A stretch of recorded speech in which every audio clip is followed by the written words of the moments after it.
ভিক্ষুককে চাল দিয়ে বিদায় দিলে কিন্তু আপনার জীবনে বিপদ আসতে পারে। অনেকেই আমরা ভিক্ষুককে চাল দিয়ে বিদায় করে দেই।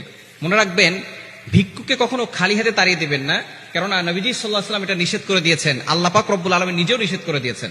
আল্লাহ পাক রব্বুল আলামিন নিজে বলছেন, কোরআন খুলেন 30 নম্বর পারা 17 নম্বর পৃষ্ঠার 8 নম্বর লাইন, সূরাতুদ দোহার 9 নম্বর আয়াতে আল্লাহ বলছেন, ফাআম্মাল ইয়াতীমা ফালা তাকহার, তুমি ভিক্ষুককে কখনো ধমক দিও না। যারা সাহেল, যারা ভিক্ষুক, তাদেরকে কখনো ধমক দেওয়া যাবে না। ও আম্মা সাইলা ফালা তানহার, আল্লাহ পাক রব্বুল আলামিন ভিক্ষুককে ধমক দিতে নিষেধ করে দিয়েছেন। এজন্য আমাদেরকে সব সময় এই বিষয়ে খেয়াল রাখতে হবে। ফাআম্মাল ইয়াতীমা ফালা তাকহার ওয়া আম্মা সাইলা ফালা তানহার, আল্লাহ পাক রব্বুল আলামিন এতিম, অসহায়, মিসকিন, গরিব যারা আছে তাদেরকে তাড়িয়ে দিতে নিষেধ করেছেন।